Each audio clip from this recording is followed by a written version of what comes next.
Lacey, sorprendida al ver surgir un dragón de las aguas, escuchaba a su alrededor a todas las sirvientas cantar una canción en un idioma que no conocía. Se preguntaba cómo era posible que comprendiera las palabras cuando de repente todo se aclaró. Las alabanzas estaban dirigidas al gran dragón protector. Al volverse hacia el príncipe, le expresó su extraño sentimiento, pero él le sonrió y le dio la bienvenida a Irina.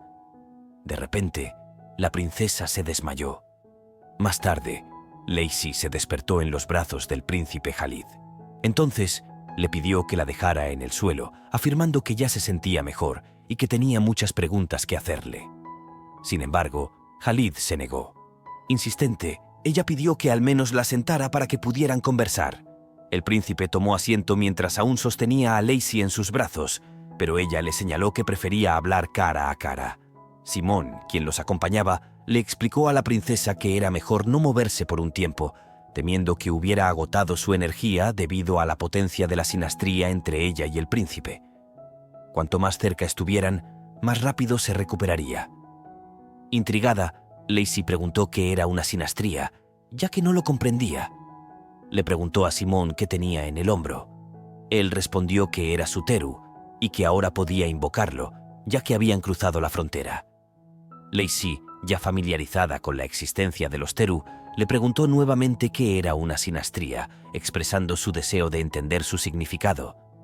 Simón replicó que el mana que ella y el príncipe poseían era extrañamente compatible, hasta el punto de que el simple hecho de estar uno al lado del otro tenía un efecto positivo en ambos. Antes de que pudiera continuar, el príncipe lo interrumpió diciendo que eso era más que suficiente y que estaría despierto toda la noche si debía explicarlo todo. Luego, el príncipe intervino brevemente. Irina es la tierra de los hechiceros, después de todo. El príncipe sugirió a Simón que dejara descansar a la princesa por el momento y se asegurara de que recibiera una atención especial con sus comidas, enfatizando incluso la importancia de preparar su vaso de agua con cuidado. Simone asintió y estaba a punto de retirarse, pero Lacey le pidió que esperara un momento. Expresó su deseo de obtener una explicación más detallada, especialmente sobre la mención de una frontera y su relación con lo que acababan de ver. Simón pidió permiso al príncipe para dar una explicación más completa. Este le explicó que la frontera se refería a las aguas que separaban el continente central de Irina y que también podía considerarse como una zona entre la tierra donde la magia había dejado de existir y la tierra donde aún existía. Le explicó que el barco había cruzado la frontera hace unos momentos. Lacey le preguntó qué era esa sombra oscura. Simone respondió que debía ser el dragón que gobierna y protege el equilibrio entre ambas tierras en la frontera, y que esa extensión de agua que cruzarían hasta Irina estaba bajo su territorio. Ella quiso saber si el dragón tenía un nombre. Simone le dijo que su nombre era Aegir. Añadió que era raro que tomara su verdadera forma y que generalmente aparecía como una sombra, lo que podría explicar su apariencia. El príncipe Khalid hizo una señal a Simón para que se detuviera y le preguntó si estaba intentando asustar a la princesa o tranquilizarla. Khalid declaró que era suficiente por hoy y que deberían dejar el resto para otra ocasión. Sin embargo, Lacey expresó su deseo de saber más al día siguiente, queriendo entender todo sobre el mana, la sinastría y la prohibición. En sus pensamientos, Simone notó que la princesa no solo estaba tranquila, sino también llena de entusiasmo, y consideró que se adaptaría bien a su nueva vida. Respondió positivamente a la princesa, afirmando que le explicaría el resto al día siguiente, y luego se despidió. El príncipe Khalid le dijo a Lacey que era hora de que descansara, y la tomó en sus brazos para depositarla en la cama, asegurándole que dormiría si él no estaba allí. Lacey, confundida, se preguntaba si hoy era ese famoso día y si sería mejor que ella se fuera en su lugar. Khalid no entendía a qué se refería. Lacey le preguntó a Khalid si era incapaz de traerlas aquí por su culpa, cuántas había tenido y con qué frecuencia las cambiaba. Khalid seguía perplejo ante sus preguntas. Lacey le explicó que se refería a sus amantes. Añadió que entendía que solo estaba jugando, pero como esposa, consideraba que tenía derecho a conocer esos detalles. Además, Destacó la importancia de proyectar la idea de una felicidad conyugal, y si eso lo satisfacía, ella podría quedarse en otra habitación. Khalid se acercó a ella y la lanzó sobre la cama, afirmando con autoridad que ya había tenido suficiente de escuchar sus tonterías. Mientras le apretaba la mano, le pidió que dijera todo eso mirándolo a los ojos y que no dudara de su palabra, añadiendo que no había otras mujeres aparte de ella. Le pidió que no lo hiciera sentir más miserable de lo que ya se sentía. Tras bajar la mirada y disculparse por su agresividad, le dijo que descansara y estaba a punto de irse cuando Lacey le pidió que esperara un momento. No sabía por qué actuaba así ni lo que él podía estar pensando, pero no tenía intención de lastimarlo. Se acercó a él y lo besó. Luego, sin pensar, ella lo besó tiernamente. Confuso, el príncipe le preguntó qué significaba eso. Lacey se disculpó por su error. El príncipe se sonrojó y luego le explicó a la princesa que podía entender su confusión, pero que nunca había mantenido a nadie a su lado por ese tipo de cosas, que nunca lo había hecho antes y que nunca lo haría. Le explicó que los brazaletes que llevaba en la muñeca tenían efectos mágicos, pero que no se los habían presentado simplemente porque todos pensaban que le quedarían bien a ella. Añadió que las sacerdotisas y él no habían logrado darle explicaciones adecuadas. Lacey, recordando a las sirvientas, se preguntó si en realidad eran sacerdotisas. Ella le dijo que estaba aliviada de escuchar que todo había sido solo un malentendido. Así, el príncipe se acercó a ella, puso su mano sobre su hombro y le dijo que había otra cosa que quería en lugar de sus disculpas. La levantó delicadamente, sus miradas estaban llenas de deseo, y luego la besó apasionadamente. En lo más profundo de su corazón, Lacey encontraba al príncipe increíblemente atractivo. Su mirada tan cálida había logrado hacer latir su corazón, y esta vez estaba segura de sus sentimientos hacia él. Mientras se besaban, el príncipe la depositó suavemente en la cama mientras continuaba besándola, acariciándola con dulzura. Lacey no podía resistirse a su encanto, no podía contenerse más tiempo. El príncipe se detuvo un instante y le preguntó si podía continuar, y ella murmuró tímidamente que sí. Así, el príncipe continuó acariciándole todo el cuerpo. Le preguntó su verdadero nombre, pero Lacey, visiblemente muy excitada, decidió no decírselo. El príncipe la interrumpió besándole el cuello y añadió que Neri estaría bien por el momento. En su interior, Lacey admitía que cada beso del príncipe le hacía sentir emociones que nunca antes había experimentado. El príncipe le dijo a Lacey que dijera su nombre si no podía resistir más. Más tarde, mientras estaban acostados en la misma cama después de haber pasado la noche juntos, Lacey le preguntó al príncipe si la gente no había encontrado extraño que ella se desmayara durante la ceremonia. El príncipe le pidió que aclarara sus palabras. Lacey, avergonzada, cubrió su rostro con la mano y explicó que las primeras impresiones siempre eran importantes y que el hecho de haberse desmayado frente a todos la incomodaba. El príncipe le recordó que en realidad había sido perfecta y que se había desmayado en sus brazos. Como había dicho Simone, era raro que el dragón mostrara interés por alguien. Le explicó que nadie en esta tierra podía reemplazarla, que ella era única y que nunca debía olvidarlo. Mientras tanto, en Weldon, la maestra del Fior estaba en compañía del conde Hillsdale. Ella le reiteró una vez más que no sabía dónde se encontraba Lacey. El conde le aseguró que toda la capital había sido minuciosamente registrada y que no se había encontrado ningún rastro de ella, lo que lo llevó a preguntarse quién, además del Fior, podría haber orquestado una cobertura tan eficaz. Enojado, el conde le preguntó a la maestra del Fior si había tenido la intención de traicionarlo desde el principio. Esta, ofendida, le entregó el contrato y le explicó que Lacey había respondido a todas sus demandas exactamente como se especificaba en el contrato. Subrayó que Lacey incluso había superado sus expectativas en su papel, a pesar de que él había intentado matarla por ello. Añadió que todos aquellos que había elegido para trabajar con ella estaban entrenados para cumplir con todas las demandas sin error, y expresó su descontento por la vergüenza que él le estaba causando frente a su personal. La maestra respondió calmadamente que también debería empezar a elegir a sus clientes.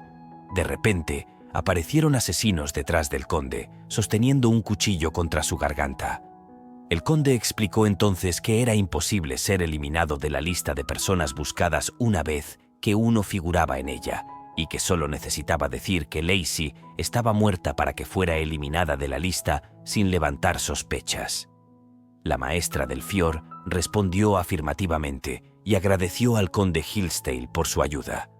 El conde le indicó entonces que, a cambio, debía hacerle un favor y que tenía una petición que hacerle. Le pidió que se asegurara de que la actriz que había interpretado el papel de Verónica no volviera a poner un pie en el país. La maestra del Fior, en sus pensamientos, se preguntaba cómo Lacey había soportado trabajar para una persona tan odiosa. Así que le preguntó al conde cuánto estaba dispuesto a pagar. Este le preguntó si la cantidad de la recompensa por la cabeza de Lacey, tal como se indicaba en el aviso de búsqueda, sería suficiente. El precio por la cabeza de Lacey en el aviso de búsqueda era de 10 millones de piezas de oro, por lo que la maestra le respondió al conde Hillsdale que eso debería ser suficiente. Después de eso, el conde se fue y la maestra del Fior se inclinó respetuosamente, agradeciéndole su patrocinio. Observó la partida del conde por la ventana y pensó que había más en él de lo que aparentaba. Contempló el aviso de búsqueda que tenía en la mano, dándose cuenta de que Lacey era su principal fuente de ingresos y esperando formarla para que se convirtiera en su sucesora. Tirando el aviso de búsqueda, deseó que Lacey no se lo tomara de forma personal, pero de todos modos le agradeció por haberle enviado un cliente generoso al final. De repente, notó que estaba siendo espiada por el instructor. Sorprendida, le dijo que no era propio de él espiar y le preguntó por qué estaba allí. La maîtresse du Fiore le preguntó al instructor qué quería y él le respondió que seguramente ya lo sabía.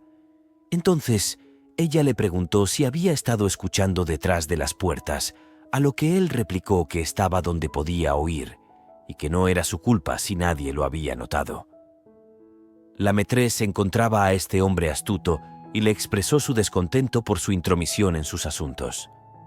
Le pidió que respetara su espacio personal. El instructor respondió diciendo que ella no debió haberse involucrado en lo que le pertenecía, exigiendo saber dónde estaba Lacey. La maîtresse del Fiore se acercó al instructor y le acarició la barbilla, explicándole que Lacey no le pertenecía. El instructor insistió en que respondiera su pregunta, pero la maîtresse del Fiore le señaló que ella tampoco sabía dónde estaba Lacey.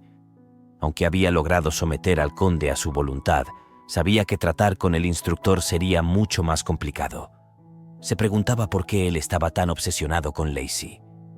El instructor se acercó a ella y le dijo que era la única que podía ayudarle a desaparecer sin dejar rastro. La maîtresse del Fiore le respondió al instructor que temía que Lacey también le hubiera escapado a él. Le explicó que el barco donde Lacey tenía una cabina reservada ya había partido, pero le habían informado que la cabina estaba vacía. La maîtresse se preguntaba de dónde venía esa naturaleza evasiva de Lacey.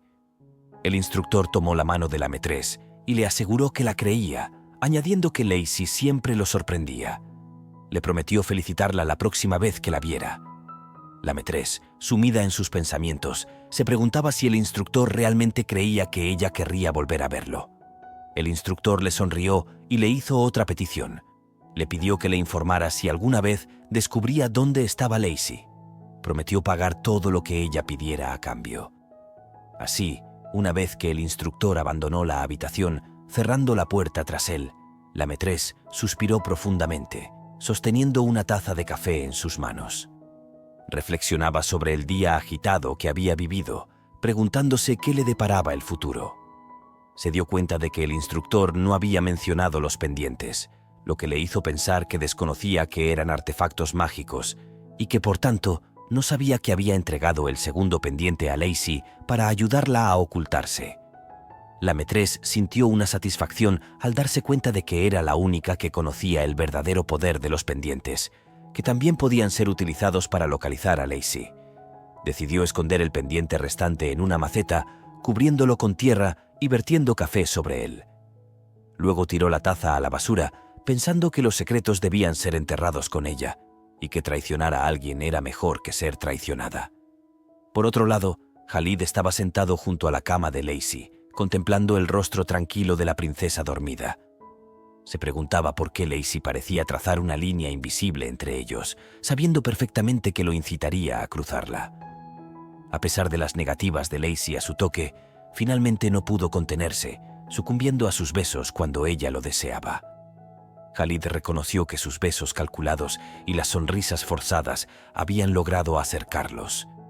Las expresiones cálidas de Lacey en esos momentos habían derretido su corazón, congelando el mundo a su alrededor. Incluso los suspiros que ella dejaba escapar a regañadientes le parecían suaves. El príncipe Khalid expresó que sentía que Lacey era una persona cruel, que había logrado hacer latir su corazón simplemente estando cerca de él. Señaló que Lacey no recordaba su primer encuentro y que en ese entonces no confiaba en él, lo que, según él, había sido el comienzo de todos sus problemas. Khalid recordó su primer encuentro, cuando Lacey, siendo una niña, le había dicho que volviera a buscarla en 10 años. Sus palabras se habían convertido tanto en un saludo como en una maldición para él. De repente, Simón entró, disculpándose por la intrusión.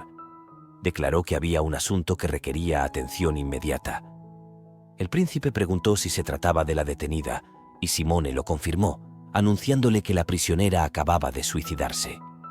Sorprendido, el príncipe se levantó del borde de la cama y le pidió a Simón que le contara más sobre lo que había sucedido.